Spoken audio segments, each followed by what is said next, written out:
والإسلام ديني ومحمدا رسول الله ويقيني.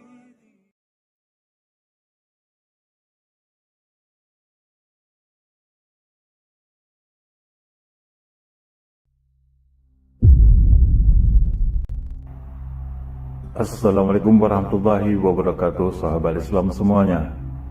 Sebelum nama Syekh Ahmad Didat sebagai kristolog mencuat ke khalayak dunia pada kurun 1970-an hingga 1990-an, satu abad sebelumnya di India, debat Islam Kristen ini ternyata sudah berlangsung di tempat-tempat umum. Inggris yang mencoba menjajah India mendapati kenyataan bahwa kaum muslim merupakan kelompok yang paling menentang kolonialisme mereka terhadap negeri itu. Untuk itu mereka mengirimkan ribuan misionaris yang sudah fasih berbicara bahasa Urdu serta mempelajari Al-Quran dan hadis untuk menaklukkan perlawanan masyarakat muslim India.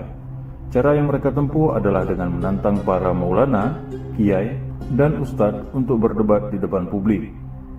Debatnya pun terkadang berlangsung kocak. Kisah ini diceritakan sendiri oleh Syekh Ahmad Didat yang dikutipnya dari buku Izharul Haq karya Rahmatullah Kairanawi dan menjadi sumber inspirasinya untuk mengcounter serangan-serangan para misionaris di kemudian hari.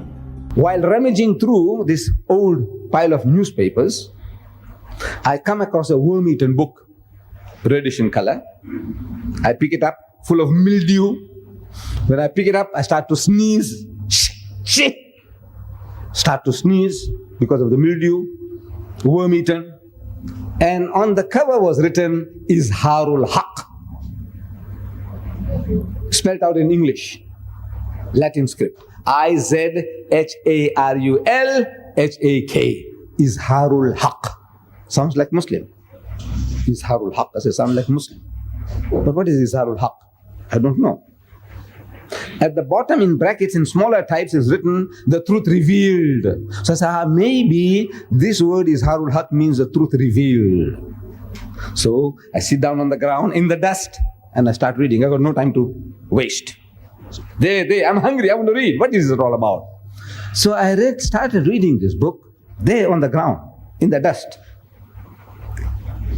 That this book was written by an Arab, Rahmatullah Hindi, to help the Indian Muslims to give battle to the Nasara, the Christians. It speaks about the British conquest of India. As the British came and conquered your country, conquered Ghana, conquered Nigeria, they conquered India, they conquered Malaysia. When they conquered my country, India, they realized that at any time anybody will give them trouble, in India will be the Muslims. Because power, rule, dominion was wrenched out of their hand, and once you have tasted power, you aspire for it once more. So the problem is the Muslim. If you can convert the Muslim, if you can teach him to turn the other cheek, like Jesus said, he who strikes you on the right cheek, give him the other. Once you make the Muslim to do that, then you can rule India for 1,000 years. So convert the Muslim. So they started pouring in the missionaries like frogs in the rainy season. The Christian missionaries, they started coming into India. And they started challenging the Muslims to public debates, munazira. At first the Muslims were reluctant. Number one, they didn't know the language. The British are speaking English, want to talk to you and debate with you in English. He said, I don't know English. Our aliens didn't know English. Number two, they had just conquered us. And if we speak too hard, too harsh, they might send us to the Andaman Islands, black waters, like the Robben Island in South Africa, out of the way. You want to take a chance? So the Muslims were not cooperative. They didn't want to debate. Number one, language problem. Number two, fear. So the Christian missionaries, they mastered our language, Urdu, the language of the elite, the alims. And they started challenging us to debate with you in your language. Like our alim might say, look, we only know Swahili. So the guy learns Swahili. He said, right, your alim, bring him in Swahili. We want to debate with him. Can you say no? In your language. So the Muslims were forced to accept. And Maulana Abdul Aziz of Delhi, he accepted the challenge. He was forced to accept the challenge. And the debate takes place. And I'm told in the book that 100,000 people gathered. There was no sound system, no horns, nothing. How voice traveled, Allah knows best. But people were there watching from far and they say, well, what's going on? Somebody is giving a commentary. You say, the Maulana gave one uppercut like that. And this guy said, commentaries are going on. No sound system. There was no sound system those days. So debate starts. With the Reverend Founder by name, Reverend Founder, the Britisher, he suggests to the Maulana that Maulana Sahib, respected Maulana, Alim, get started. So the Maulana says, you see, Christianity preceded Islam by 600 years. As such, you are our elder brother. You are 600 years older than us. And according to our culture, our elder brother has the first chance. Number two, he says, you are our guest. You are a guest in our country. No doubt an unwelcome guest, but still you are a guest. So according to our culture, you have the first preference. So the Reverend was forced to start. And he started with a question, with a poser, with a riddle. Said, Maulana Sahib in Urdu, speaking in Urdu. Maulana Sahib, respected Alim, Maulana. Where is your Prophet Muhammad now? Now, this minute, where is he now? So the Maulana thought for a moment and he said, he is in Jannatul Firdaus, heavenly bliss with Allah subhanahu wa ta'ala. Out of that answer came the second question. Said, all right.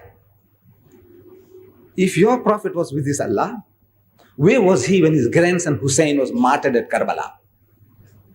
When Yazid chopped off his head, where was your Prophet Muhammad then? So the Maulana again thought for a moment and he said he was still in Jannatul Firdaus, heavenly bliss with Allah subhanahu wa ta'ala. Out of that answer came the third question. It was planned strategy. Said, all right. If your Muhammad was with his Allah when his grandson Hussein was martyred, killed, slaughtered at Karbala, did he not ask his Allah for help? Say, Ya Bari Ta'ala, oh my Lord, look what they're doing to my grandson. Please help him out of his difficulty. Didn't he ask his Allah for help? And there was a long pause. And the priest couldn't hold his patience. He started stamping his feet. He said, come on. Did he not ask his Allah for help? It's natural. If you have a big brother, somebody is bullying you, say, brother, look at this guy here. What is he doing to me? You call for help. And your Allah is there, the Almighty, the All-Powerful, and you're not going to ask him for help? He says, come on. Did he or didn't he ask his Allah for help? So the Maulana, he said, yes, he did. He did ask Allah for help. Then what did Allah say? Because we know he wasn't saved. What did Allah say? And there was an inordinate, very long pause. And the priest again lost his patience, started stamping. He said, come on. What did Allah say? So the Maulana starts. He says, Allah cried. So what? Allah cried? He said, yes, Allah cried. He said, I couldn't save my own son Jesus. How can I save your grandson?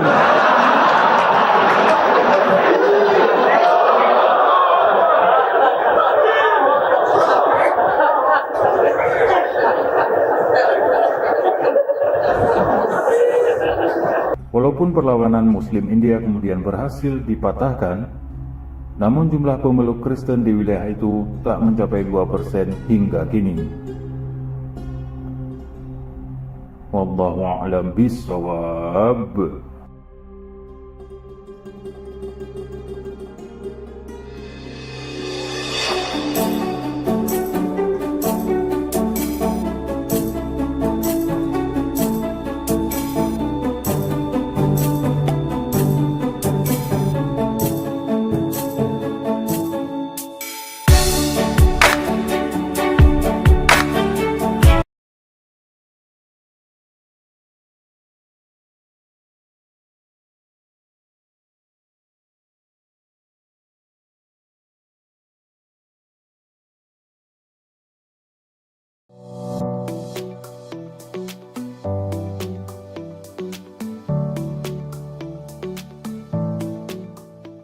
Banyak loh negara-negara Eropa, negara-negara besar berpikir Indonesia masih tahun 1970.